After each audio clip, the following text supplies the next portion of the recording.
Today's episode of Track and Food is brought to you by Scout Magazine. If you're wanting to learn more about Vancouver's food and cultural sphere with regards to community news, new restaurant openings, essential guides to some of the city's best offerings, as well as who's hiring, Scout is where you should go.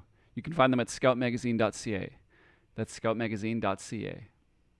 Hello, everyone, and welcome to episode 109 of the Track and Food podcast. My name is Jamie Ma. I'm your host, as always.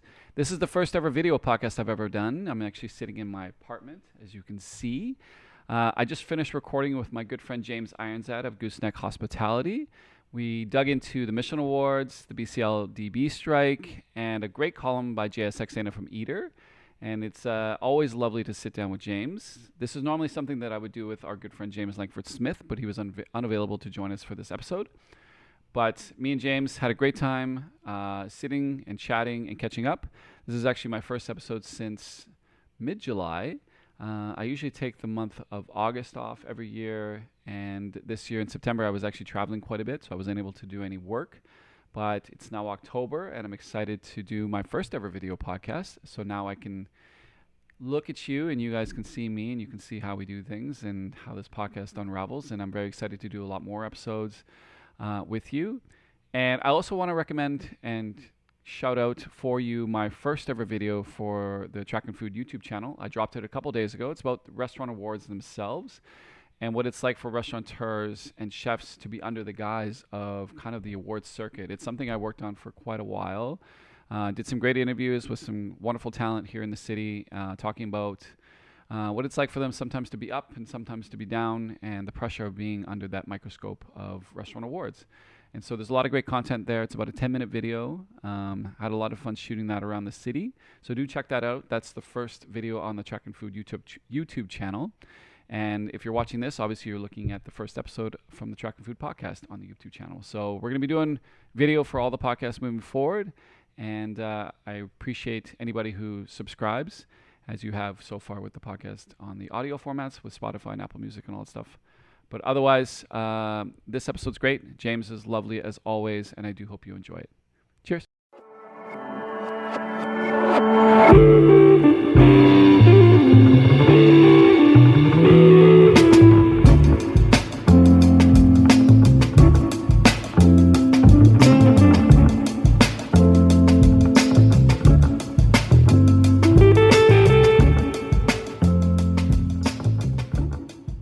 Well, we're having like a little Friday night date, me and James Iranzad. I love this. Hello, everyone. Friday night at Jamie's house. Hello, everyone. So sexy.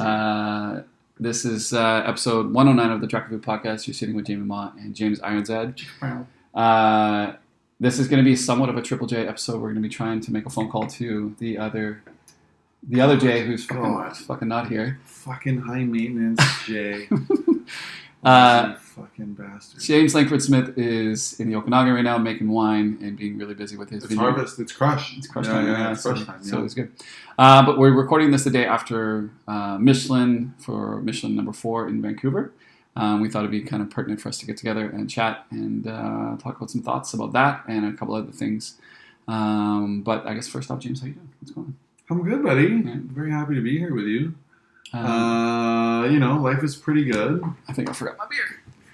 It's September. Well, it was September until a couple days ago, I guess. September is one of my favorite months of the year for sure.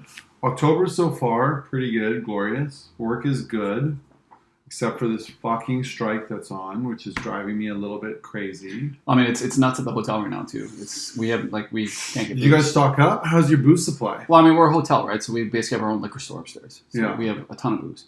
But, I mean, it's also a hotel. So hotels go through a ton of booze, and we have banquet events and stuff like this. So it's like, so we're just starting to run out. Like, we've been having trouble. I mean, it's a great way to get rid of dead stock. I'll tell you that for sure. It certainly is. So, but, like, I mean, we're really reaching for silver linings when we say shit like that. Because, I mean, I did, thanks to you, by the way, thank you for that. I did CBC again, early edition. Yeah. I was in Austin when that got. So I just got back from Austin, and had a great time out there for a music festival that I go to every year. And yeah, you messaged me, I think, on like day 2 when I was up there. And well, Julia, my good friend Julia from CBC. Who I met at your birthday. Yes. Lovely. At the early She wasn't there, actually, when I went to record, but I remember she was very nice. Yeah. And yeah, she reached out to ask me to come down and talk to Stephen Quinn on the early edition. Mm-hmm. You were paired up with who? I was with Corinne, who owns the Rio Theater. Ah, yes. She was a call-in. So you're the only one in person? I trekked my way down there to hang out with Stephen very early at the CBC studio, just because I just like being in person, like for conversations like that. Well, Stephen's better in person too, right? Yeah, he's great and very thoughtful. Anyway, it was a good chat, and we talked a lot about the impact that all this shit is having on small business, which is very frustrating. And I can only imagine it must be even harder for like the smaller independent mom and pop places. I mean, Gooseneck's, we have 6 restaurants. We've got we've got some resources, and the corporate restaurants are going to be fine for a little while. But it looks like this thing might go on for a while. I thought it was going to be done this week. That is incorrect, my friend. Oh, see this. So I mean, they're not even talking to each other right now. Oh, so this is going to really screw us. It's possible that it would be months rather than weeks. You think it's going to be that long? It's not just my opinion that it's going to be that long. Oh, wow. I didn't even know that. Yeah, so it's possible that we're going to stretch into the holidays. So everyone's going to be out of booze pretty soon. Yeah, I mean, that's the thing right now. Like, we're at the hotel right now, and like we're using Pierre Ferrand for Cointreau. And Robin's trying to source out some different stuff, and like they're trying to. Yeah. I mean, I've heard stories that Cactus Club sent out a bus of people, and of the employees, like literally on like a massive school bus, sent them out to liquor stores and got them to buy 2 bottles of this, 2 bottles of this, because I think you're only allowed 2 bottles. 3, but yes, I'm sure. I mean, my receiving department, I know they've had to go out and make attempts to get stuff, but I mean, like, I'm sure that's not uncommon right now. It's not uncommon. Everybody's doing it, and it's incredibly time consuming, and it takes up a lot of like there's an emotional burden as well as the physical time that it takes to run around and do stuff rather than working on your business, So I mean, I guess the big thing right now is my curiosity is it struggling for you guys right now in the sense you're going to run out of booze, or are you just worried that you're not going to have work for your employees? Because it's going to change. Do you think? I'm not worried about not having work for our employees. I feel like, right now, we've stocked up. We've been, we've got some plans on other ways that we can be resourceful if it continues. And I'm confident that will be okay. But it's just a fucking pain in the ass to like have to spend so much time and energy on dealing with this when we're still in a recovery period from the pandemic and the inflation that kind of followed it. And here we are, just dealing with it. It just keeps getting harder and harder, like why is, it shouldn't be like this. So yeah, it's very frustrating. And I again, like I said, I feel for the smaller independent one-off restaurants out there dealing with it.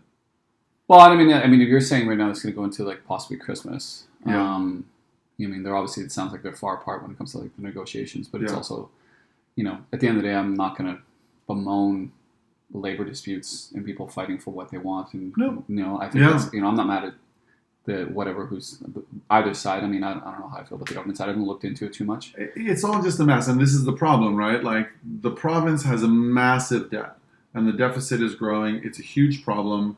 These guys are asking for more money as they, it seems to be a 3-year cycle. There's a strike. It's a pain in the ass. They want more. I'm sure they deserve more based on what I've read.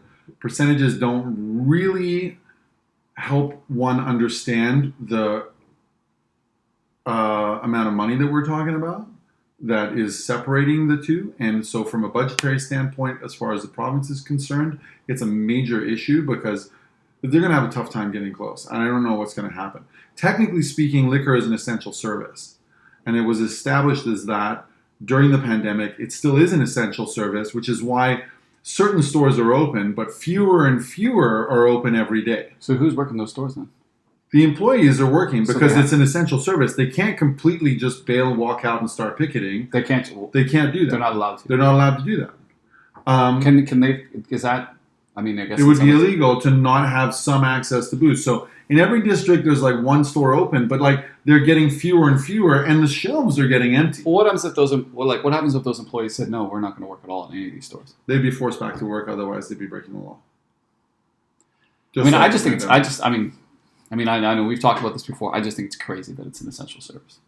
Why? No, I understand the logic of it. Like that people. Well, during the pandemic, it became an essential service because it was a way to like basically placate the public and keep people calm. Keep keep them calm. Give them a couple of drinks. We know it works. Which we all did. Right? And we all did. We're all cracking bottles at like 11:30. The first month of the pandemic, I probably drank more than I've ever done in my entire life. Yeah, man. You remember that spring of 2020? Like, I would go to John Rogers Park every day. Man, I remember one day there was like 1,000 people there. Serious during the day. coping There must have been like 1,000 people in that park. Yeah. It was really cool though. Yeah, it was nice. It was fun. But here we are. And then... How much money do you think are they far off on? Oh, it's in the hundreds of millions as it works out in terms of a budget. Budget, years. In terms of the percentages, what that actually means. And when the province is in a crazy amount of debt, our credit rating is about to get dropped, and we've got this growing deficit, where is it going to come from? You either have to raise taxes, or you have to roll back services, or both. And it's just unfortunate timing that this is when the union is asking for more money, because the province feels like their hands are tied and we're at a bit of an impasse.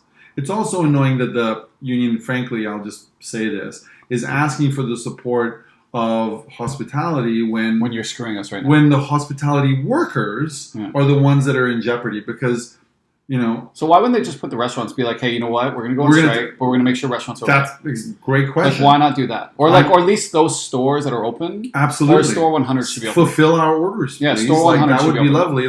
Don't hurt the hundreds of thousands of hospitality that you workers probably want on your side in this province that would gladly be on your side and are on your side if you just allowed them, great. Like, you could still absolutely make a strong statement and impact by otherwise closing liquor stores, or extreme limitation of service as far as the public is concerned, but don't hurt the small businesses that drive this economy and employ hundreds of thousands of people in this province. Yeah, I mean, as you were saying earlier, I mean, it's if this is going to go on a couple more months, this is just going to get worse and worse. It's and worse. brutal, and it's not just it's not just us. Because you're going to start seeing is people bootlegging stuff from Alberta. 100%. People are going to go out to Alberta. They're going to load up vans. They're going to start driving back. Yeah. They're going to start buying from private stores, even though they're not supposed to. Yeah. All sorts of things are going to happen. Absolutely, they're going to do all those things. And you can't blame them for that either. No, because it's survival. Yeah, they have a business. So. And if you're gonna risk getting a fine or getting in some shit, just to be able to keep employing your people. Yeah. And how can you fault someone for that? I don't think you can. No, I don't think you can. I would not want to be. What ministry does this fall under? Public safety. Public safety. Yeah. Yeah. So is that Mike? Yeah. It was formerly David Eby, actually, and now it's Mike. What's his name? Mike Farnworth. Yes, that's right. Yeah. I would not want to be him right now. Yeah. We're all playing everybody's playing by the rule. We certainly are. Like, it's but it's just like you're putting people in a really tough position when they're trying to just pay their fucking bills. Have you heard some stories from other people, from other restaurateurs? Like, kind of like, we're going through it right now. We're trying to figure this out. Yeah, everybody's just struggling right now. Yeah, okay. Absolutely. We're in a bit of a silent recession right now anyway. Mm-hmm. It's just a fact. Mm-hmm. It's not out there. It's not official in the way that, metrics kind of like would term it, but it's definitely something that's and in hospitality is one of the first things that people cut. Exactly right. People cut, and that's the way we measure such things. Did you guys have a good summer? We had from a professional standpoint, we had a pretty good summer. Yeah, mm-hmm. Generally speaking, we were either flat or up, depending on the store, which is fine. Weren't down, but it's going to get challenging, I think, going into the especially the holiday season, right? Yeah, man. Mm-hmm. People are tightening up. Well, I mean that's not probably the note that we always want to start a podcast, but this is the kind of the reality of our situation right now. I've started to notice at work, I had I can't remember his name. I can't remember his name. I think his name's Terrence. But he was a delivery driver from Fieldhouse. But he was actually just one of the employees. Mm. And he shows up at the bar with a keg. Mm-hmm. And we have a receiving department downstairs on P4. And he shows up at the main bar with a keg and a rollie. And I was like, and if my head boss had seen that, he Yeah. would have like lost his mind. Yeah. Because like deliveries do not go through the hotel. Yeah. But he didn't know where to go. And I was just like, okay, let me take you downstairs. But I mean, Fieldhouse, like one of our great suppliers that we've had for a long time. I love Amazing the beer. brewery, by the way. Yeah, and I love the beer. We Yeah. carry in the Dutch Pale Ale. And, you know, I was like, okay, let me take you downstairs, took him to the receiving department. But like, look at the efforts that they're trying to go to right now to get our beer. Yeah. Get us our beer. And, you know, I've heard of other breweries going through that right now. I mean, our good friend Sam Payne, thankfully, has his own kind of delivery company. Yes. So they're probably, I've heard stories that they're taking on a lot more extra work right now. Yeah. So, I mean, because they can't, you know, I mean, there's people available. Because remember, it's not just hospitality the way that we describe it. Like, you know, one of my best friends has a wine agency, and their revenue right now in BC is zero. They can't sell anything because they have an international portfolio. And so what's going to happen to all those salespeople? You know, people are going to start getting laid off. And it's super sad and scary to think about that, because there's all these like amazing, talented people that, you know, these small businesses are going to be impacted. And so, yeah, you might end up getting those guys going over to like start delivering beer for Sam at Parkside just to make ends meet. And then, like I said earlier, it's like you can't fault this negotiation. I just think that, like, you know, as we're seeing with Canada Post and how that's been going on for a long time now, I just think that's like, I guess, I mean, a lot of people ask this, is like, what's the extra days waiting for? You know you're going to have to compromise at some point. At some point, yeah. Like, you both know that someone's going to have to, like, I've always heard that the best negotiation is when both people walk away unhappy. Because if someone walks away happy, that means the other person got screwed. Like, and I'm saying not unhappy, but like they're both kind of like, all right, we both had to give a little here. Well, everybody, everybody. You know, like, no one's going to be happy in this negotiation. I mean, I think the employees are probably asking for the sun, and I think and I'm sure the government's probably pushing back and be like, we're not going to give you anything. So it's like meet in the middle. Yeah. You know, and whatever it is, and you got to be able to swallow that a little bit, because this, like you said, the Canada Post thing's been dragging on almost a year and a half. And well, that's up and running again as of last Friday as well too. So it's a challenging time for small business, especially. Okay. You went to Michelin last night. I sure did. Yeah, did you have fun? I always have fun there. Yeah, I've never gone. Yeah. I'm sorry about that. Yeah. No, it's not that I want to go. I'm just saying it's kind of fun. I watched it on YouTube. It was good. Did you? I have no. There's no reason for me to go. I'm not. Love it because you are who you are. We got to get you some media credentials to get in the room, dude. No, that's Michelle's job. So, but Michelle was there. Obviously, I hung out with her quite a lot, and it's always lovely to. My lobby lounge bar, raw bar. We're on the recommended, and so Botanist is as well. Yeah. I know a lot of people were saying the Botanist was on the bubble of getting a star, and I thought about it too, because they've made some changes there that I think of. I mean, Hector's Food is amazing. Hector's Food is amazing. Great service thing there. But year 4, you've gone now. How many years now? You gone all 4? Yeah, I believe so. Okay. I think so.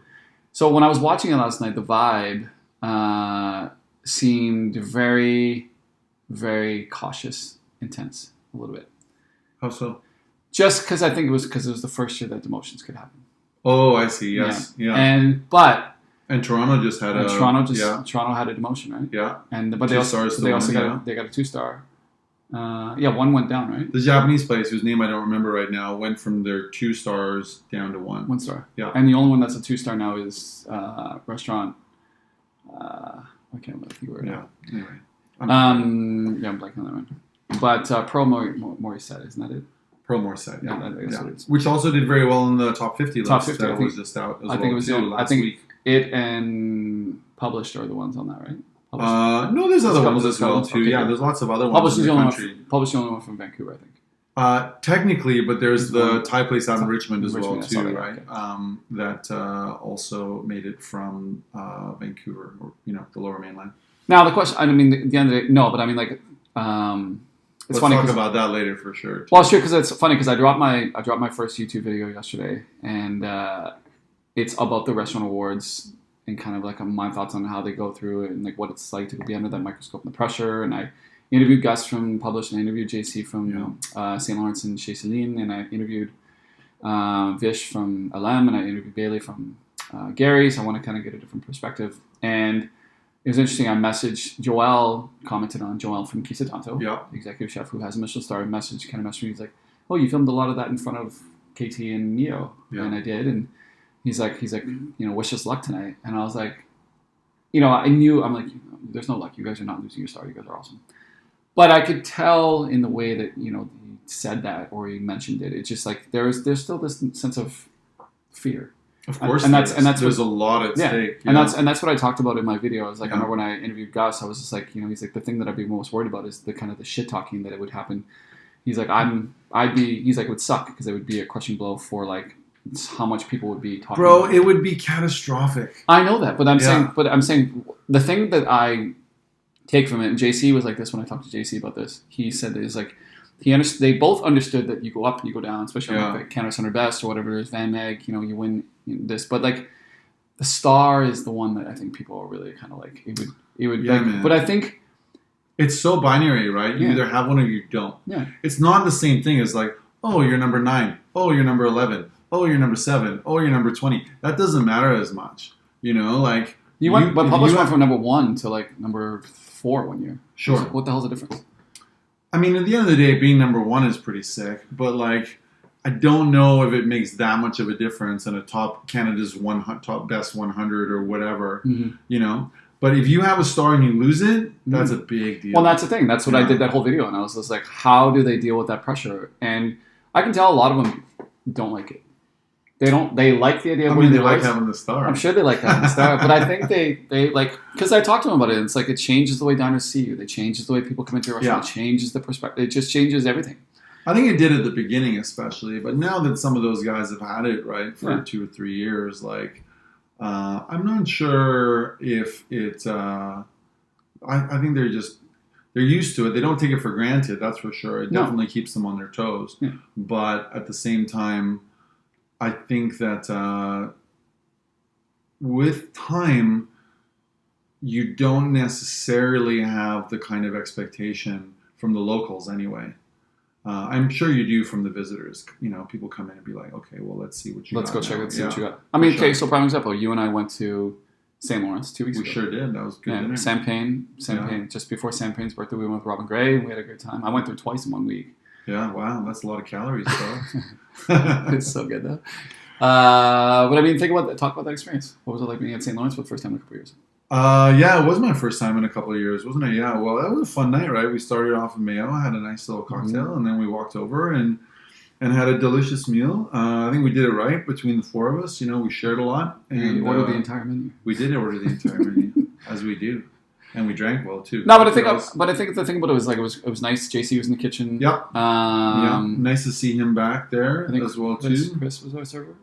That's right, yeah. Chris is great. He's been with JC a long time. We know him from the Chambard days before that, obviously, as well, too. But I mean, like, that experience was just like, it's like they hit all the marks. It was, like, I think it'd been about 2 years since I've been there, but like, it was just nice to see the vibe in there, the energy. Yeah. It still felt real relaxed, still felt like St. Lawrence. Yeah. And then, I mean, the food was exceptional. And so it's like... Yeah, beautiful room. Love it. But I mean, I don't know. It's like watching Michelin, watching people go through this whole process, and was there any there was no surprises yesterday? I mean, I think we both expected the 2 new additions. I think you said that you were really stoked about them. So you're close with so Sumiyashi Arashi, like Pete Ho's amazing, and you've known him from a long time, right? I've known him for a while, like he's a great guy. Like he was selling some delicious like boxed lunches out of his house during COVID. And I would buy that kind of from him, and he's just a great cook and a wonderful person, and you can just tell, like, I mean, he's just so passionate. The chicken that he's using is like off the charts. Have you been there? Special for the restaurant. The restaurant? No, the new one, yeah. Yeah, man. Fucking loved it. How big is it? Very small. Yeah. And they only have 2 seatings. I was thinking about adding a late night seating as a 3rd seating. I'm not sure they've done yet. I don't think they have, but it's like the toughest reservation in town to get because it's like first of the month they'll just like open up the book for the month and then they do everything just gone instantly, and it's not going to get any easier now that they got a star. So kudos to Pete and the team. They're lovely, and the food is yakitori is as good as I've ever had. Certainly the best I've had in North America. It's just amazing. So no surprise there. We were all kind of quietly rooting for them. I was with my usual kind of crew of like Sean and Frankie, from Como, Shira, from the Acorn. Michelle was with us, and so on. A few others. The other new one. Tanta, The other new one was. And we're all like just rooting for that, because what they did was they announced the new ones first. Yeah, I saw that. Well, because it was funny because I was watching that and I was like, oh. Yeah. And then because I was like, and then, or was it the other way? No, it was the new ones are first. Yeah, yeah. And so then they separated it from the ones that retained their stars, and thankfully for them, everybody retained their stars. See, I would have had a lot of fun with that. I would have been like, so all the ones that retain their stars, we're going to say them separately, and I would be like, dude, so they're fucking stressing. I know that's how they're all there, right? I know that. I'd be like, we have Anna Elena, and then we have. And then I would forget one on purpose. I would forget them. No. I'd be like, oh, and then I'd almost pretend to walk off stage. And also, and be like, oh yeah, I forgot. And by the way, Mijun was hosting, and she's fucking incredible, dude. She's great up there too. She had a baby like an hour ago. Yeah. Like literally like a week and a half ago, and there she is. Like, there's no teleprompter, there's nothing, and she. From the moment after the land acknowledgement and that beautiful dance that was done by the local indigenous troupe that came. Mm-hmm. After that, she was just running the show the whole time. And just going on and just telling stories, and like she was amazing. I like what she said. I like what she said at the end. She's like, so everybody listen to me. We need to thank the sponsors of this show. I was like, all right. She's great. I mean, she's a great host. She's natural up there. Yeah. Sounds like she's kind of she obviously knows the industry really well. Yeah. What was the other one? The other one was Okaya? Kyojiro? No, they got their star last year. I've been there actually. Was it Sushi Huyen? Yeah. Yeah, that so that one's down. I think it's on Robson or something. Like, I've never been there, but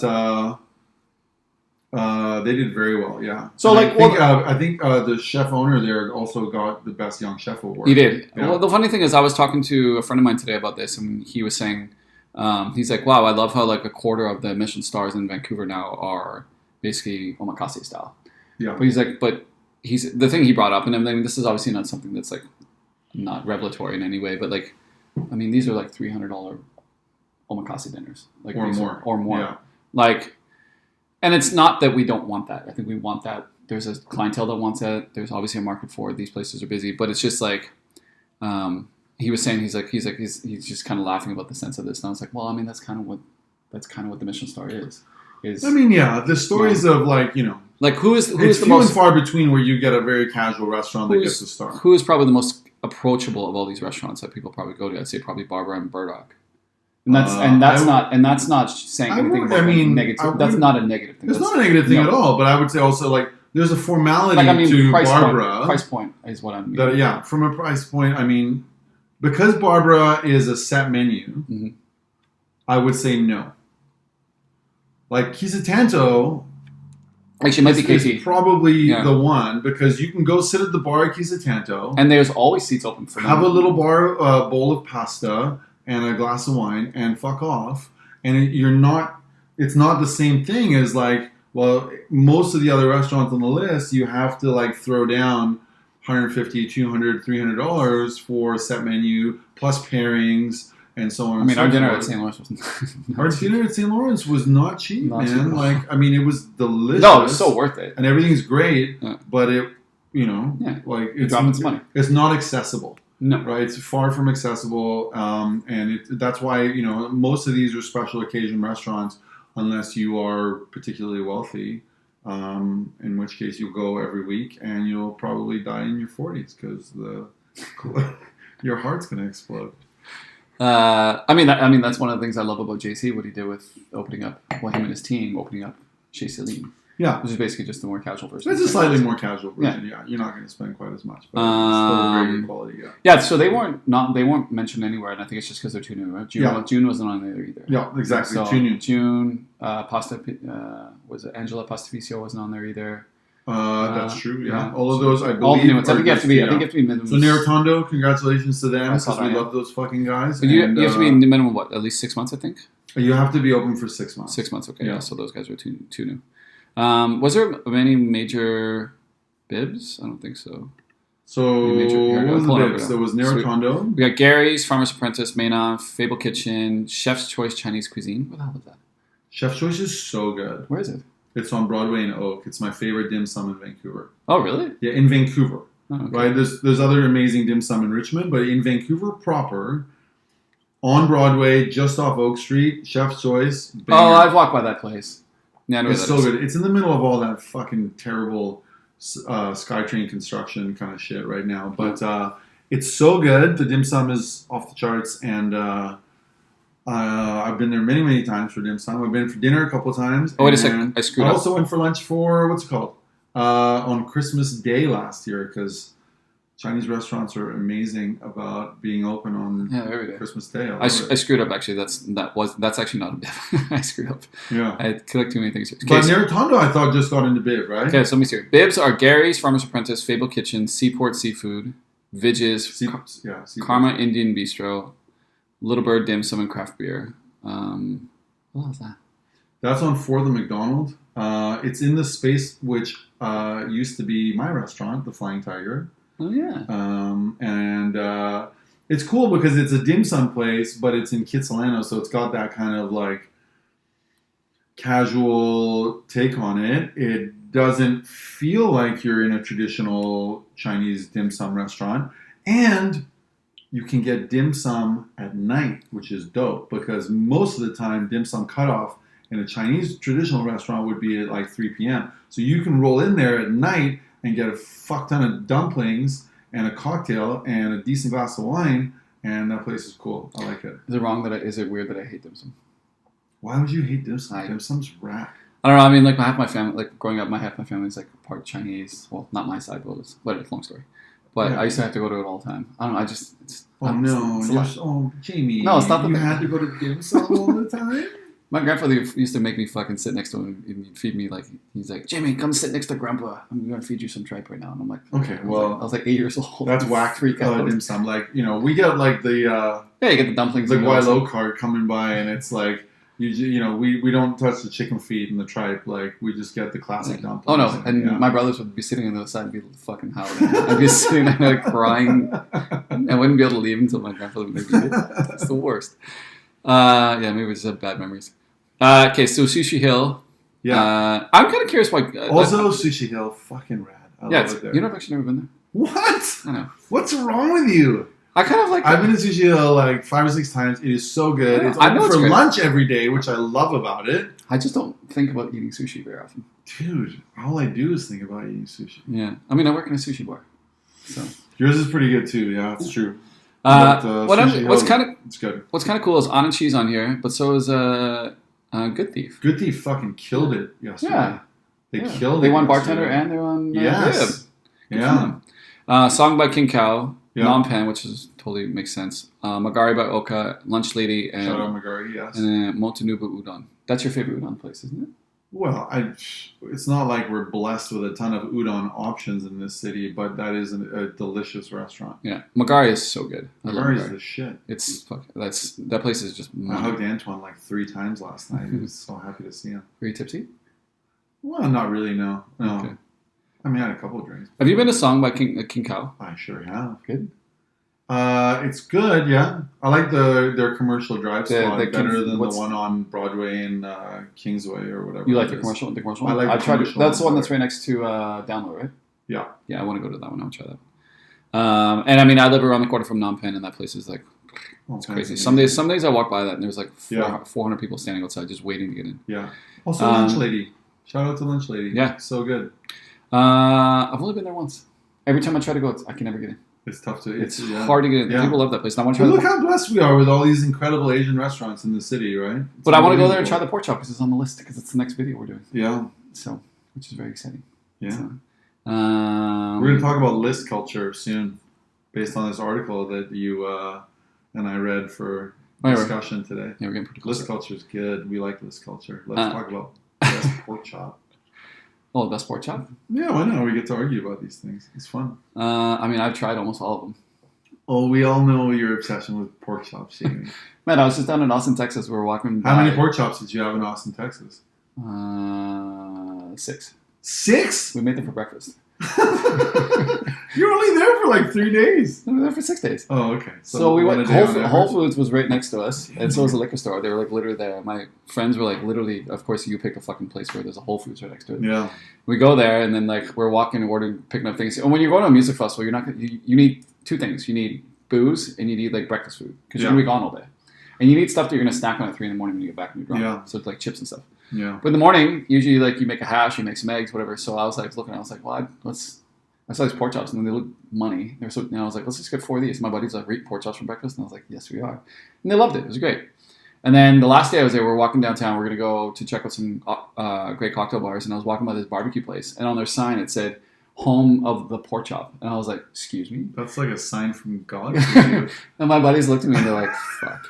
But we walked in and the bar was rad. It was like cool bar. It was like just like a small little divey bar. And then in the back was like this huge barbecue area where you just walk up and it was just basically like a counter service and you just like pick what you want. And it Were was the all pork fresh. chops done in the smoker? Yeah, it's all smoked pork chops. Sick. The pork chop was like literally like 2 inches thick. And it was like huge. The biggest pork chop I've ever seen in my life. And I went in. It was like 2 o'clock in the afternoon. I was like, can I get one of those? And he goes, we're sold out. I'm like, you're sold out already?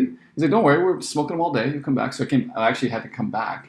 Like same day? Yeah, we came back like 2 hours later. Okay. We came back 2 hours later, and the place was bumping. It was so busy, Nice. and it was just like football was on. It was Monday night. This is just a couple days ago, and I already almost got 2 pork chops, and then I went back, and it was sold out. Oh, wow. So, but it was great. We had a good Was time. it good though? Yeah, it was amazing. Yeah. Super delicious. And then we went to a really good tiki bar. Went to this other really good cocktail bar, and then went to Nickel City. So we had a good time. So it was fun. Yeah, I love Boston. Everything about the city is so fun. Mm-hmm. And I know a lot of people are mad that I'm going to the States, but I already had this trip booked, so Yeah, it's okay. it's okay. Should we call the Australian? Oh man, I guess so. Give him a call. So we're gonna see if This we is can get. happening. We're doing it live. We're gonna see if we can get James on the phone here. And I'm gonna pull up the recommended list and see what we got here. All right, Langford Smith. I missed a couple of his calls, so Did he just try calling you? he called me yesterday. Oh yeah. As I was busy doing something. I can't remember what. And I wanted to chat with him, but I just couldn't. And then I had the Michelin thing and whatever. We've been texting since, so this is gonna be fun. Let's call him. That's if On he actually picks up. speaker. I should have just asked Siri to do it. This is so exciting. He better pick up though. Hot mic. I told him. Well, we're a little late because I told him we'd call him around 8. So if he doesn't pick up, I'm gonna kill him. He's the only guy I know who calls you. Like all my friends, everyone texts. He will call you. He'll call. Yeah, Look at this shit. Not even picking up. I know.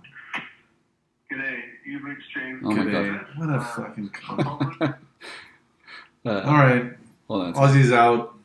We tried. Sorry, James. No, you can try again. We'll try again. Yeah. I'm gonna text him right now. All right. I'm Maybe. gonna text him and see what he Maybe. says. But overall, I guess okay. So we're looking at the recommended list. We got Maenam, Chef's Choice, Chang'an. Yeah. You know that? No, never been. Never been. Octopus Garden. Never been there. Octopus Garden is pretty cool. It's like a Kitsilano institution on Cornwall. Delara, Yes, It's great. Delara. Love- Shout out Delara. Folk, great spot. Elisa, Yeah. Motakwa. We talked about that one last time. Multaka, yeah. Yeah, you been there? Yes. Yeah. Yeah. Sushi Gin, you been there? Never. Oh. They got on last year, first I've time. been to Yua. I like Yua. Yua's really good. It was rad. Per se- It was right by my house. I love it there. Per se Social Corner. Yeah, I've been there too. Yeah, I don't know. That's isn't that Jaffrey's? No, No, that's the. that's the other guy. I can't remember his name, but yeah. Who No, else? Jaffrey. We'll talk about Jaffrey for a second. Hey, here, just bought 'cause it- Jaffrey just bought it the keg, Yeah, huh? just bought it a big chunk of the keg, which is hilarious. So, yeah, I'm going national, I guess, right? I know they were planning on taking Nook across the country. Like, Well, he's got Lee Um, Cooper now too, right? So yeah, so obviously an incredibly strong, talented team of people, and looking from what I've kind of heard so far, like maybe Toronto, maybe Calgary next for Nook, and then obviously getting involved in the keg is like back on the same kind of scope of what he's used to dealing with. But I with wonder Cactus why.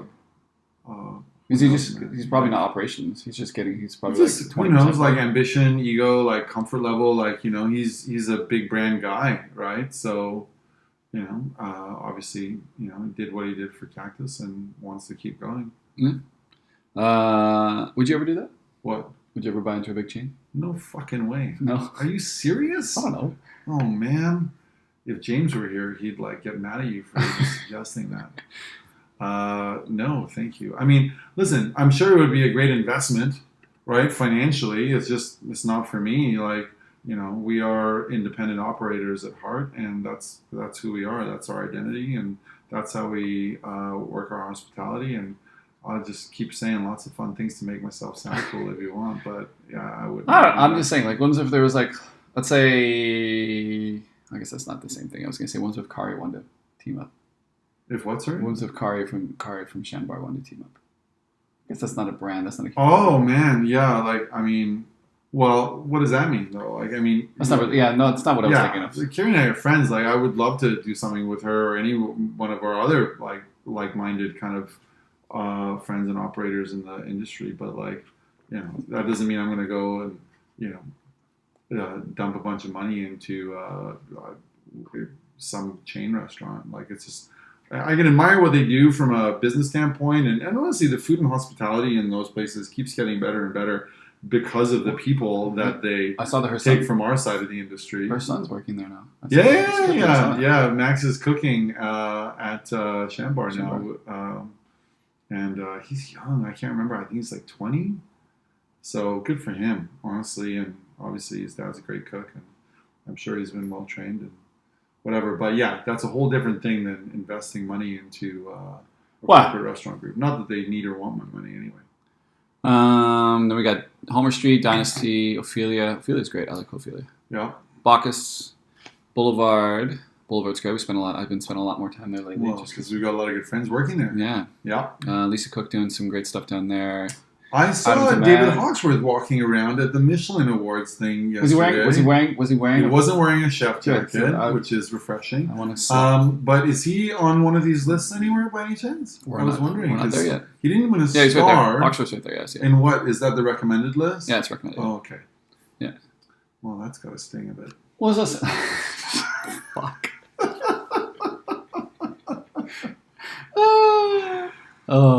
He must just hate both of us. I know he hates me. Yeah, well, I mean, I deserve it, so. You're just prettier than he is. Well. Jesus. Got me tongue-tied now. Okay. Well, Boulevards. I mean, I've had some really good times at Boulevard lately. Yeah, I mean, go with me. It's guaranteed. We had a great time. No, but I mean, I hadn't been there in a long time. Yeah. And Roger's still there, which is great. Yeah, food's great, service is great. Yeah, obviously running a great bar incredibly program. talented team there. So. And Lisa's great, and they also have Asfan there. Yeah, Adam's there. Adam's there. Yeah. Mr. Ron Oliver's there. Ron Oliver's working there. Yeah. So it's good. So, as far as right in the amazing location, middle of downtown. It's great. Gorgeous hotel restaurant. Yeah, it's cool. Fanny Bill Oyster Bar, Cafe Medina, Aquafarina. I've never been to Aquafarina. I've got to go there. I had dinner at Aquafarina like 3 weeks ago. Yeah. With Josh. We got invited down for some Barolo Week dinner with a lovely supplier friend of ours. And I was incredibly surprised. Shouldn't necessarily be, I guess. But I was very pleasantly surprised at how good our meal was. Oh, really? Yeah, man. It was cool. Really good time. Okay. Let's see. We're going to go... It's a real over-the-top restaurant, so you kind of almost kind of want to hate on it if you're an asshole like me. And it was really good. And so kudos to them. Yeah, we had a great time. Carlino. I got to go there because they have a pork chop. I want to try it. Really? Yeah. Oh, I didn't... Yeah, okay, that's cool. I didn't know they were still on the list. Como needs to I kind of just give Como a star. Well, I mean, Como is bib worthy as far as I'm concerned. Well, the bib thing is a little bit confusing to me because it's also good value is what they say. Yeah. And Como, I mean... Como's the shit, dude. No, that's what I'm saying. I want to give Como just a star because it's rad. Yeah. It's just, I love it. Alem, I got to go back again because I had a really good time there with Vish. And I saw Vish last night. Yeah. He was, he was obviously very pleased to get the recommendation. Yeah.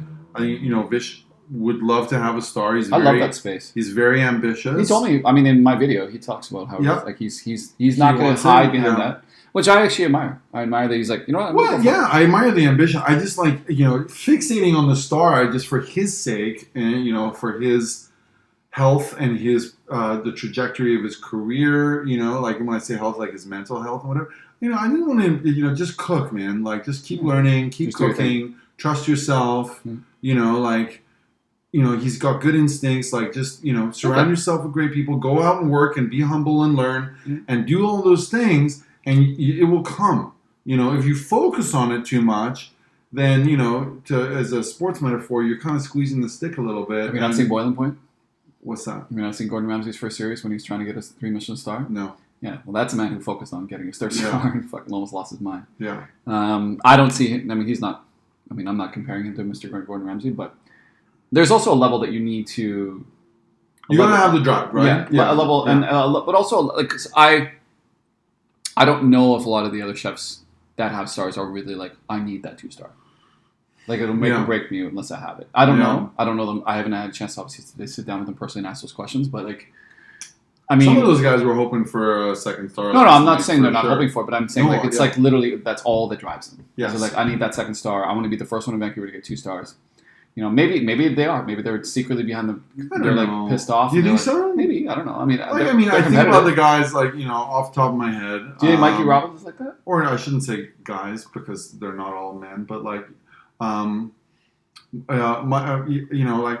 Okay, well, Mikey's a friend, so, disclaimer there. But, like, he, I think, has as good of a chance as anyone of getting a second star. Cool. They all do. Like, he's exceptional. But I don't think he's fixating on it to the point that, like, it's running him, like, professionally. No. I know, they've made some changes to the restaurant to make it more appealing for that type of thing. I suppose so. Yeah, like just make things a little bit more fluid.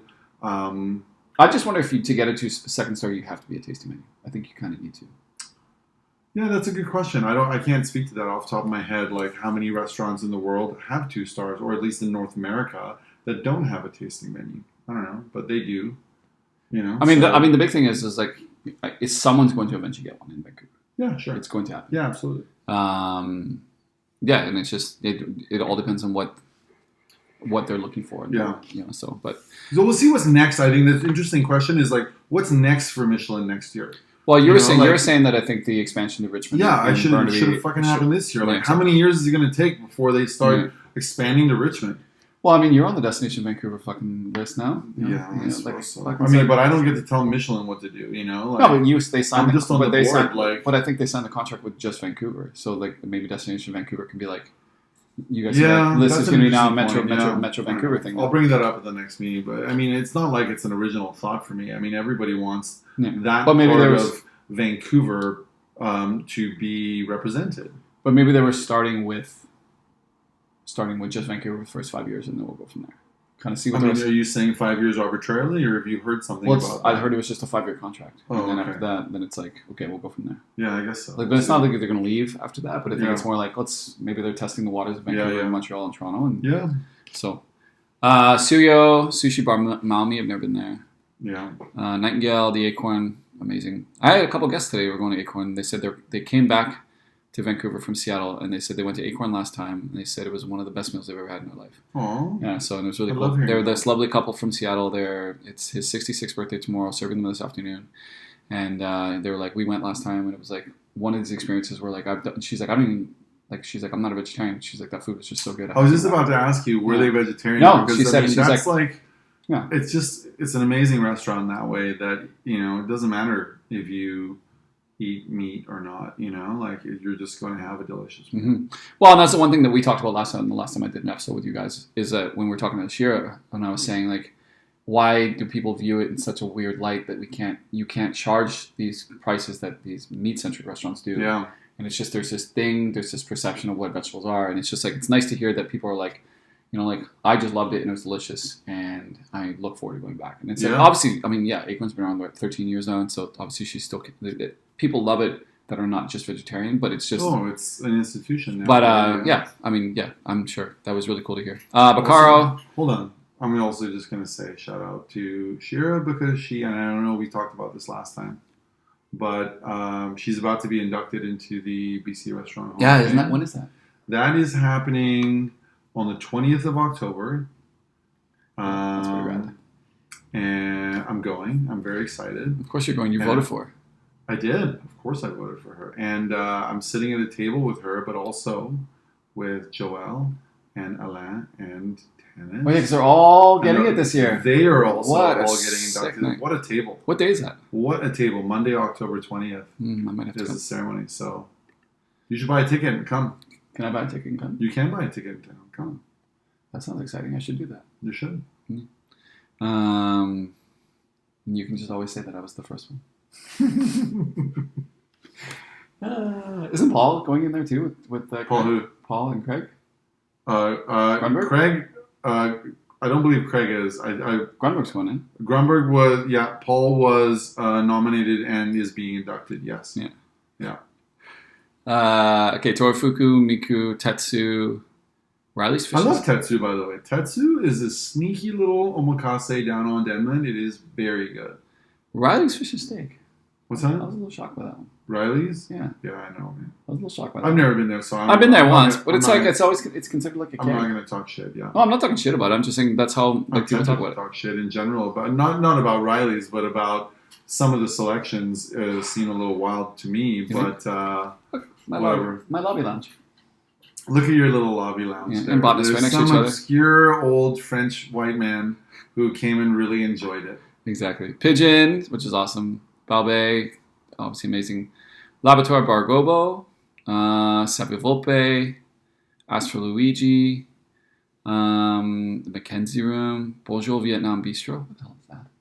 That is on Fraser Street, just off of King Edward. It looks so pretty. And it's a cool spot. It's Yeah, cool. It's it's right by right. Batard Bakery. Oh, really? Yeah. Namos is great. Bravo, I love. Zad Bite. That's a little Fraser Hood, little like three that you just mentioned. Zad right there. Bite. Beg your pardon? Zad Bite, Thai Sarn Cuisine. Oh, I've never heard of that. Naratondo, Naratondo. New Mandarin Seafood Restaurant. Never heard of that. Neptune Place Seafood Restaurant. I've heard of that one. I Yeah, don't know what it is. Neptune. Yeah, I've been there. And then Wildlife Kitchen Bar. What else? Well, Wildlife's all That's- on UBC. Up at UBC. Yeah, you went to that one UBC, didn't you? Yeah, I went this summer again too. Yeah, Good. Warren Chow. Yeah, man, it's cool. It's tasty. They missing anything here? I mean, sure. I don't know. I mean, outside of the ones we talked about in the sense that they haven't been open long enough.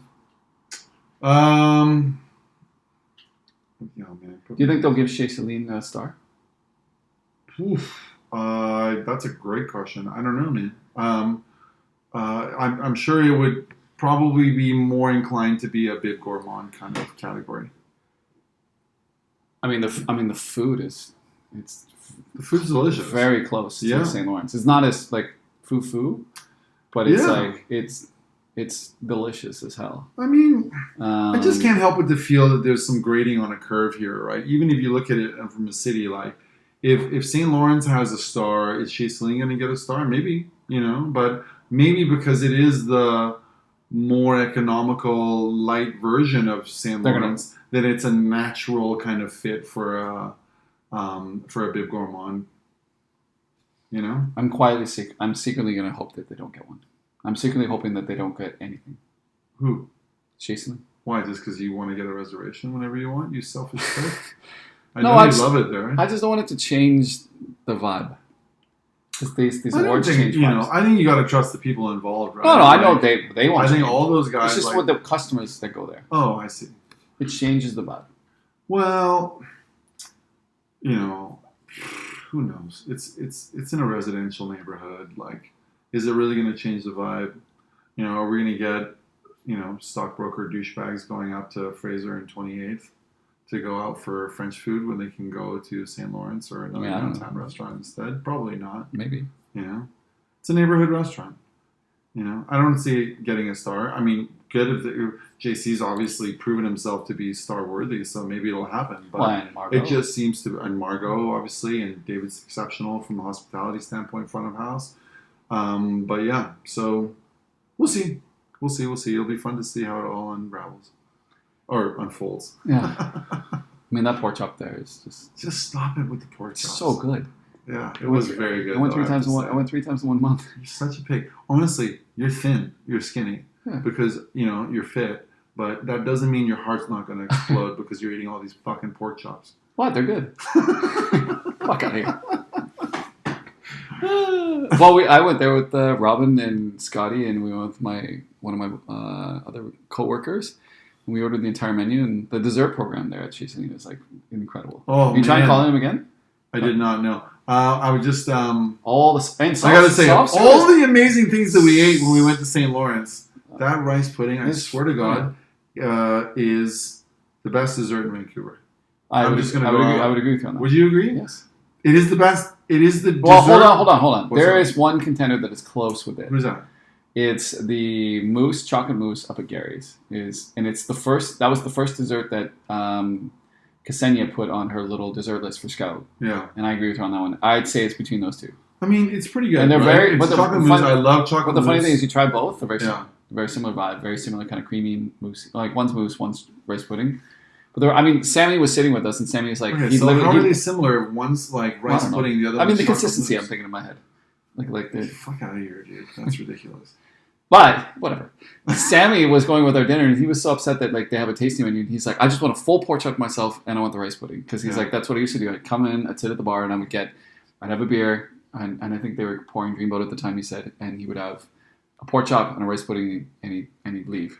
And so now he couldn't do that, so he had to share with us. So he's a little bummed out about that. Yeah. But it was great because we got 2 pork chops.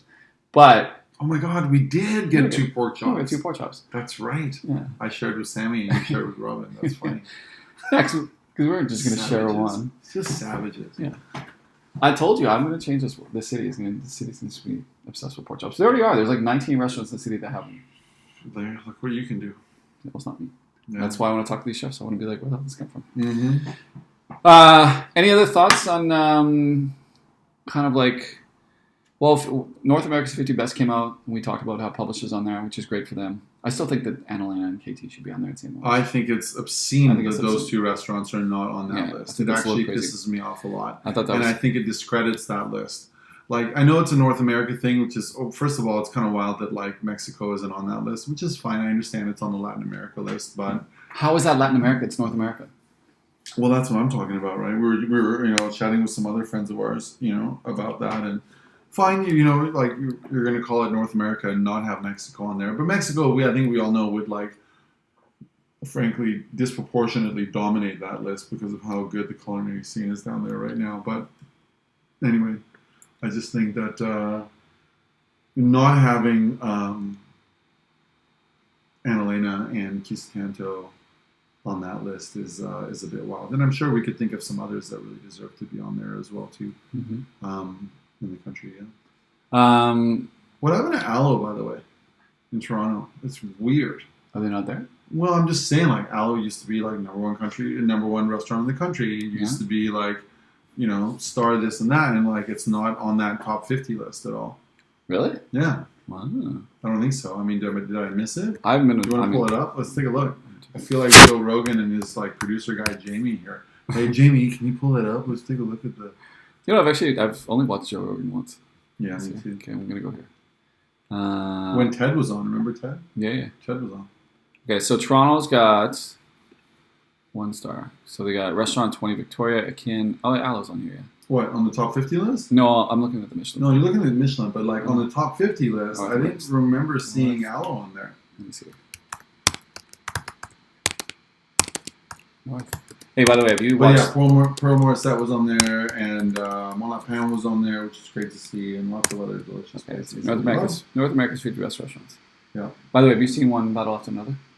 Dude, I tried to go the other night. I went and, on I was IMAX. late, so I left because I was like, I cannot miss the beginning of it. Did I you went go? on IMAX. I saw 2 nights ago IMAX. You're an asshole. I actually called you to say let's go together. I thought you said you already seen it. I I figured know. you'd already That's when seen I it. was planning on going. Okay, so I figured you'd already seen it. Anyways, we went. Holy shit, it was really good. It's amazing. one of You the saw the IMAX thing? Yeah, Is it worth it going to IMAX? so good IMAX. It's one of the best. It's probably one of the best movies I've ever seen. It's I mean, incredible. everybody's saying that. It's incredible. It's like, and it starts like a bomb. It's like really fast going. You're like, Fuck. 20 minutes into it, Let's wrap this shit up. I'm gonna go catch a 10 o'clock show. No, I can't. 20 minutes I walked into it, and I was like, after 20 minutes, I was like, holy shit, this is gripping. And the whole movie, you're on pins and needles. Like, you near the end, you're like, you don't know what the hell's gonna happen. It's amazing writing, amazing directing. It's amazing. And it's one of the best acting. One of the best performances by Sean Connery. Yeah, he's gonna win Best Supporting Actor. Yeah, and I mean, Leo is just Leo is really funny in the movie.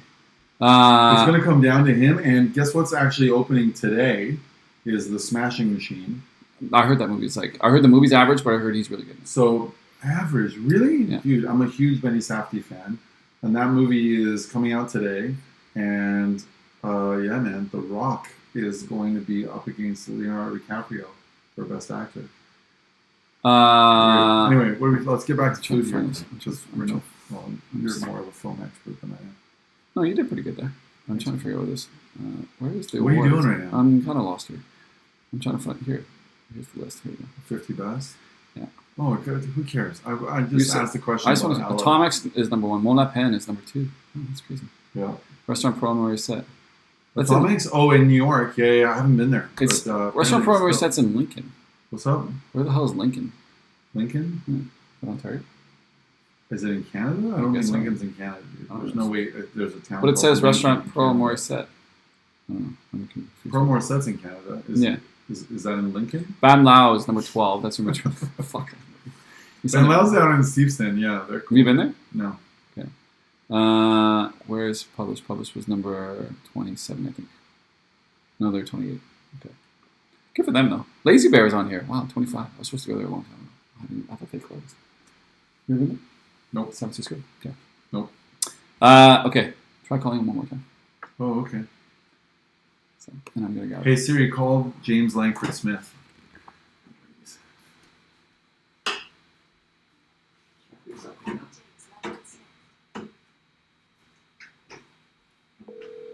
Shout out to my You better be drunk. female British Siri. He would have called back. I know. Well, would he? He would have called back if he was available. There's no chance he's answering. I think he's on a date. Who's he going to go on a date with in Summerland? No, man. Guy's a stud. G'day, you've reached James Langford Smith. God. I'm hanging up. It's a Double J podcast. It's a Double J podcast. Yeah. Okay. Remember, that's how we started. That's how we started. Double J. Yeah. I didn't even know you guys were friends. Okay, so I sent you this from Eater. This is one thing I want to talk about. Oh, yes, this article. Are you going to put a link to this article in the podcast notes? Yeah, of course. So I thought I was being clever. And what's ironic about this, me sending you this article, is the fact that it kind of touches on kind of everything that we were talking about with Michelin and awards and like restaurant culture and foodie culture. Written by Jaya Saxena, who's probably one of my favorite food writers out there. It's called The Life and Death of the American Foodie. What I didn't realize is that our good friends Sean Layton and Curtis Colt sent it to you last week. Yeah, we've got a little pretty good food group chat. Well, we have a couple. We have a couple too. I mean, we all send each other stuff too. But it sounds like you guys have a really strong. We have another one that we talk on a daily basis about like what we're cooking tonight and like what we're eating and whatever. Yeah. So this one was like. So anyway, it's a long column. It's pretty long. Is. It's like a good half hour long. And she really talks about this idea of like how the evolution of the foodie culture, which kind of she's referencing it more in the sense of like, yes, it's been around for a long time, but it was more of like a thing that you saw with Julia Child, and it was a TV thing. But then as the advent of the internet and TV culture, food TV stuff like this, it kind of took off in the aughts.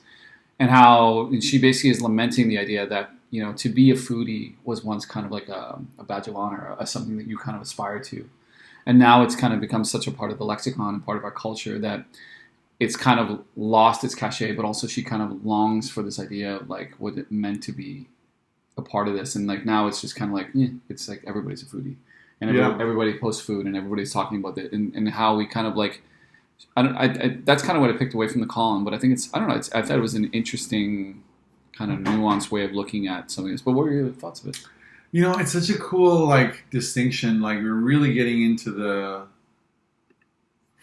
I don't know, I guess there's a philosophical debate to be had about like it's a good thing that the public is more curious and passionate and knowledgeable about food You know, personally, I've always had a total dislike for the term foodie. You know, like it just seemed really like, I don't know, just somehow seemed to minimize what we do. You know, and I never really kind of cared for it.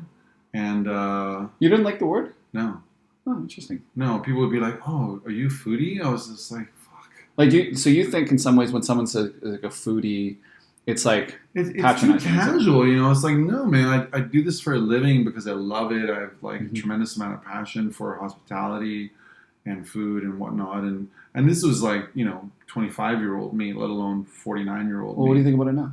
I still fucking hate the word. Really? You So know, what would you like- what would you call yourself? A hospitality person? I mean, I certainly wouldn't call myself a foodie. I don't know. Like, there were times, like, even back in the day, like 20 years ago, whatever, or like 10, 15 years ago, like, Josh came up with this thing, like, you know, we would joke around and call ourselves, like, food perverts and, like, just people who were, like, just, like, so, like, you know, like, I don't know, just, like, you get, like, you're trying to distinguish yourself in some weird way. Anyway, like, so this is the problem. Like, there are conversations about how you measure yourself, and particularly if you know if you're the public, and someone's calling yourself, in like in the article it says, well, it's the equivalent now of being called a boomer, you know, and Yeah, it's like an outdated term. It's like it it's is like a you're bit not of an outdated term. It's like you're no longer special. It's like everybody is a foodie nowadays. Yes. Everybody does this. It's so I guess I hung out with somebody that I didn't really know before this afternoon, and he was telling me about how he and his wife really love to travel and choose culinary destinations, and you know he doesn't work in my industry. The guy's a lawyer, and he was lovely. You know, he cares, and he was curious, and he had all the qualities of somebody that I would love to have dinner with. Mm-hmm. And he would probably call himself a foodie. You know, he's pushing 60, and he and his wife. You know, I get it. There's nothing wrong with it. We're kind of nitpicking here a little bit, but the idea is how do you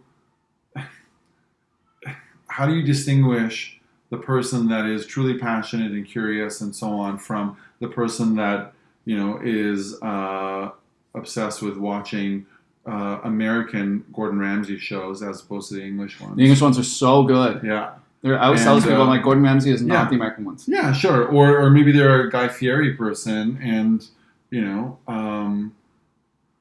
don't know. It's tough. I don't want to be judgmental. Like, people care about food. I think that's a cool thing.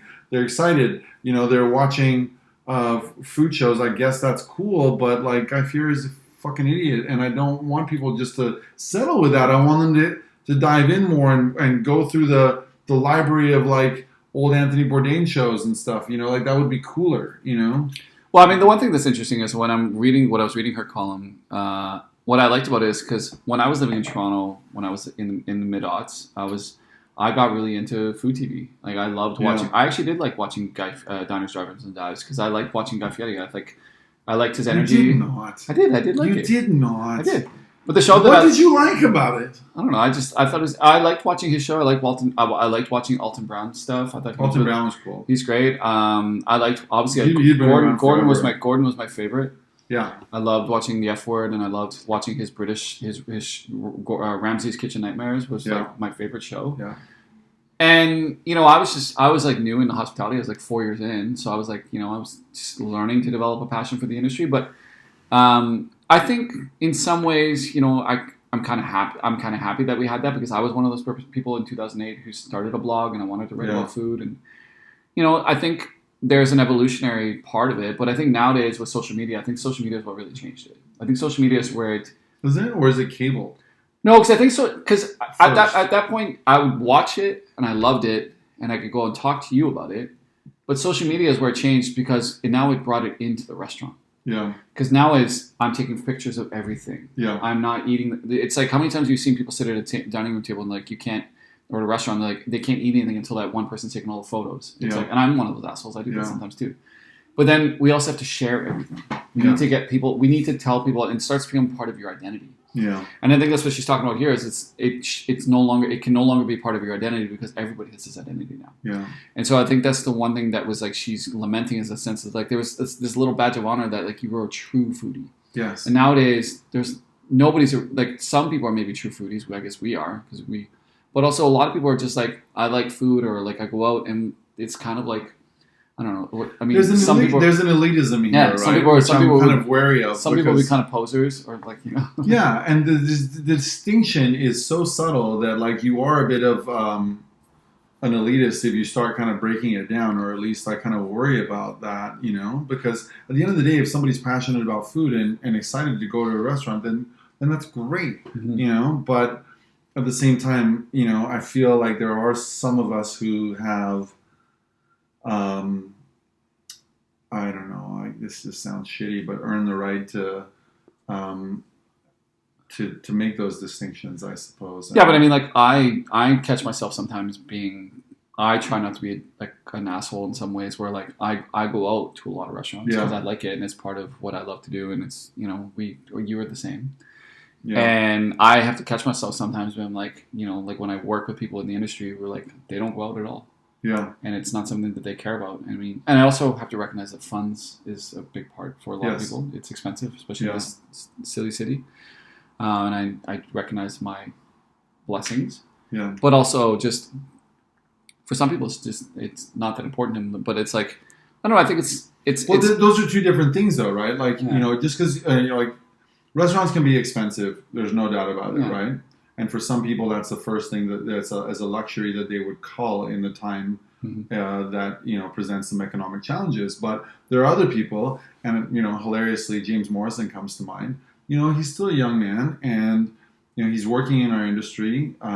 He works hard, but he loves to spend his money on hospitality. He loves it just as much as we do. So he loves to go out for dinner. He loves to go out for a cocktail or a glass of wine or something. And like, you know, we ran into him that Friday night that we were out that we were talking about.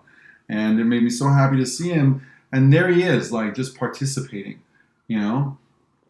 Would I call him a foodie? I think I would never insult this person that I love so much, like by calling him that. It's an insult. You know? I wouldn't say it's an insult. Well, it's just like, to me, it's just like, it does minimize things a little bit. Like, and I guess I'm a fucking snob. Who knows? Whatever. I'm big hold worse. But it's interesting. She talks about this in the thing. She goes, language is meant to be spoken. Knowledge is meant to be shared. Now that everyone knew there were multiple styles of ramen, there was no better place to flex it than with a new tool, the social internet. Online talking about restaurants and going to restaurants became something that people could have and shared identity about. Yeah, and I think that is definitely something because like when I'm posting photos of pork chops, I'm just like I'm kind of wanting to share like how amazing this experience is. Yeah, and so but that is something. I mean, I think that's something that I really like about social media is that like you can share these experiences and people can see them like, oh, that looks really good. I want to go do that. Sure, and it also democratizes things a little bit, right? Like previously, like you would get, and this article touches on like the great food writers of the previous generation, right? You know, Jonathan Gold, Robert Siestema. Yes, Ruth Reichel for sure. Frank Bruni is another one that comes to mind. Like, you know, there's some great food writers. I'm sure we've left a few out. Of course, locally, Andrew Morrison comes to mind. You know, so... But hey, there's also people that couldn't get a job as the food critic or the New York Times, and now they can go on social media and develop their own voice. And there's lots of them that I follow, and so on and so forth. And they may have tens or hundreds of thousands of followers because they present something that's like really interesting. And at the end of the day, like any other creative expression, there's a massive amount of subjectivity to what you know. Well, and one of the people that she interviews in this thing talks about the one downside of all that is the influencer, the person who's just doing it to get more followers and more likes. Sure, or to get paid, right? Get paid. Like and their priority is to be like, we get those emails all the time. It's like, hey, do you get them? Oh my god, really? Literally on a daily basis, like, hey, love your website, love your Instagram page. Would you be interested in doing a collaboration? And then you take a look, and they've got like. 10, you know, at best, you know, like maybe 2,000 or 3,000 followers, and it's like, you know, when we're opening a restaurant, we have PR working with us, and you know, we've got some good people that you know we like to work with. They're much more open to the influencer now because they realize that food media is struggling a little bit. It's you know, things are shifting, and there are great food writers still around, but it's not the same. That landscape is different now, and like you have to include the influencer if you're really trying to make the kind of impact that PR has brought on. Do you think it's necessary? What's that? I mean, okay, so like at the hotel, we have a good amount of influencers that they bring in for things that botanists when they're doing events and stuff like this, and a lot of that, And do you feel if you don't do that, you don't play that part of the game, you'll suffer? It's just the way that like media works now, right? Like there was a time that we all like lived waiting for the next Alexander Gill review or the next Andrew Morrison bit of writing about anything, frankly. And now that's not the case anymore. Like nobody reads a newspaper article about food or a new restaurant. Like in Vancouver, they go to Instagram, they go to TikTok. They're just on Instagram, videos. they're on TikTok, exactly. Like, and so there's a shift. And if you are bringing on and going to the expense of having PR to support your restaurant, whether it's for an opening or whatever it is that you're doing on an ongoing basis, like if you're not bringing in the key influencers, the top performers in that category, then you're just not going to have that impact. You think they have that much sway? I know they do. Yeah. I guess I struggle with the influencer market in the sense of like it's blurred the industry that I'm obviously in and trying to grow as a journalist. Yeah. It's blurred that line. Yeah. And it's blurred the line of what is real journalism and what isn't. Yeah. And what is just I'm out there to just get free meals and get attention. Yes. And paid. Yeah. Versus someone who's like trying to do journalistic stuff. And it blurs the line. I'll use an example. There's a guy that I think a lot of the people that might listen to this, Dennis the Foodie comes to mind, right? Yeah. Like, here's a guy who I think has a lot of like what you would call journalistic integrity. I met him at the 5-year anniversary for the first time. I met him at the 5-year anniversary for Superflux. Yeah. I ran into him. He's a regular at Superflux. Yeah. He's a regular at Como. But he pulled me aside. He goes, Jamie, he's like, Jamie, I've always wanted to meet you. Like, on the podcast and stuff. He was great. I fucking love that guy. He's a nice guy. Like I've got all the time in the world for him. Yeah. He doesn't ask or accept anything in terms of like free shit. Yeah. And he loves the industry. He just loves the industry, and he just talks about what he likes, and he keeps it generally pretty positive as well too, which I think is lovely. And there's enough cynical shit going on in the world, like so. That's a great example of the kind of like that's influencer, yeah. But you know what? If I were opening a new restaurant and I asked my PR team to go and invite a bunch of influencers and social media, food lover, foodie types,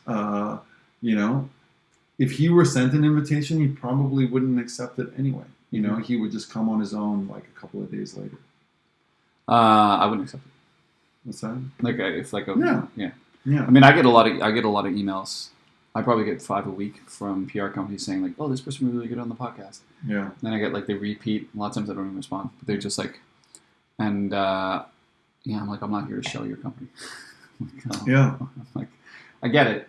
But it's just like, I guess my thing is just like, it seems weird that it's like, I feel like it takes away from the stuff that I love about my industry and the value that it brings. Yeah. But I mean, that's just me being a purist. Love that about you. Yeah. Well, and it's funny because like, there's like a quote in here. I was looking at this, that's where this comes from. Here's one of the people that says it right here. In Chow, there's this content creator called Mike Chow, who since 2013 has been operating his food account at Food Baby New York. Chow, who still has a full-time job, says he started and continues just for the fun and trying new things with his family around New York, with the occasional perk of an invitation to a restaurant opening. But more recently, he's noticed shifts from the paid opportunities available for influencers to the increased opportunity for virality, as Instagram and TikTok algorithms give anyone, no matter their following, their 15 minutes of fame. In Chow's opinion, this has altered the way influencers do business, namely that they are doing business at all by focusing on engagement rather than on enjoyment of the food at the center of their content. talking to other influencers, you hear them say, "I've got to go here. This place would do well on my page." And I think that's the main driving force. And I think that's the thing I'm getting at is it's like they're not doing it because they love this food and they love the industry. Yeah. They're doing it because I know I need to go to June because June is the hottest new restaurant in the city. Mm-hmm. And that to me is kind of like no. Well, they're just trying to check off a list, right? And like I think that See, we should call those guys foodies. yeah, they deserve it. So there you go. Now we've got yeah. But I mean, like We're drawing lines now. Yeah, but I mean, and that's the shitty thing is I'm just reading this and I'm not trying to come across as like, but that's just kind of the reality of the situation. And I mean, that's. No, but you know what? We need to stop making these disclaimers. Of course, you're not trying to come across as blah blah blah blah blah, whatever. But like, we're just different. We have different priorities than the person that's just going in there looking to get a free meal in exchange for posting something on their profile for their followers or whatever. Like we're just not in the same league. Yeah, and I mean, if you just opened a restaurant last year. Two actually. That's very two. But I mean, I bet you opening a restaurant 2 years last year, should I say, compared to what it was 25 years ago, is a completely different experience when it comes to getting attention for a restaurant. 25 years ago, I don't even remember, but it's certainly like you probably had to get an Alexander Gill or an Andrew Morrison coming in and be like. My places back then were very casual, and so I don't think any of those guys like would have paid any attention to me at that point. But to your point, yes, you're absolutely right. Like, I mean, food media was the shit back then. Like, and I said it wasn't that long ago that we were all like so excited. I remember opening Abigail's and knowing that Alexander had come in to review and was just like waiting. And I remember I had a subscription to the Globe and Mail. So you just read it. And I remember I couldn't sleep that night. I knew it was coming out because they called me and they were, they'd gotten photographs and everything. And I heard the thud on my door from the fucking delivery guy at like 4 or 5 in the morning. And I went outside and I got it and I brought it into bed. And I took a deep breath and I read the review, and it was a great review. Thank God.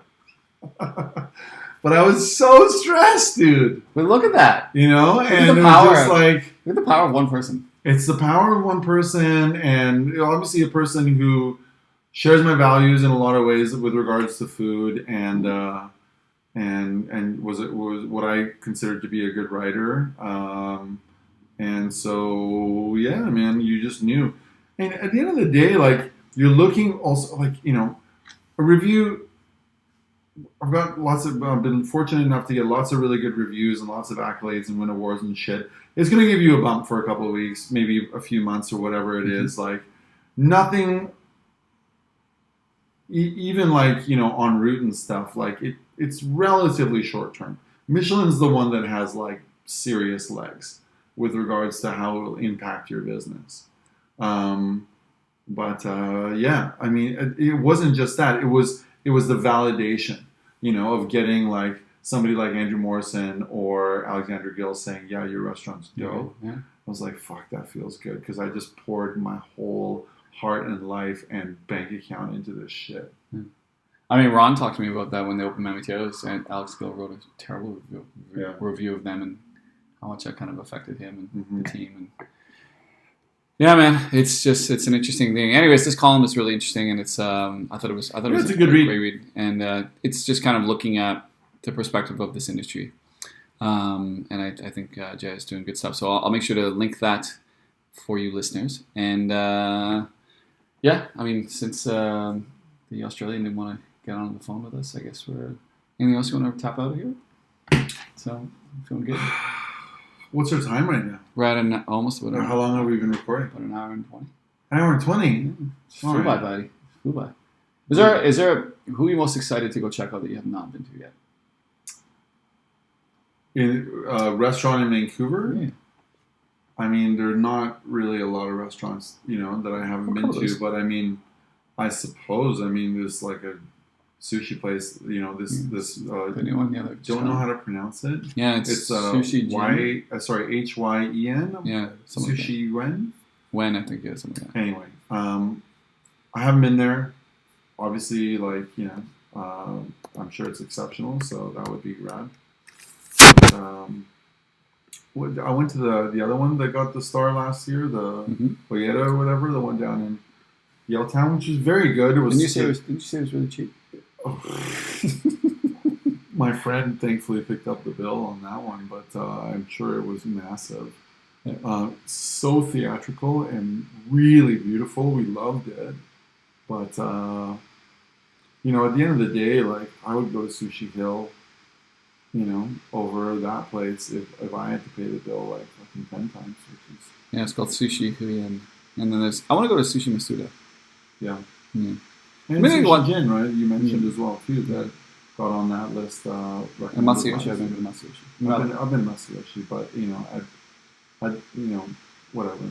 It's very, very good. It's just you can't help but to consider the bang for your buck kind of thing. And again, Sushi Hill for me is if you want exceptional sushi at a relatively reasonable and accessible price, then that's the one for me. I say the restaurant we go to next because you and I, we go to that. Fuck yeah, dude. I'm in there a little while. Yeah, and they've done a reno and like there's new menu and they're like, yeah, let's go down. Yeah, Mikey added me as a friend on Instagram the other day.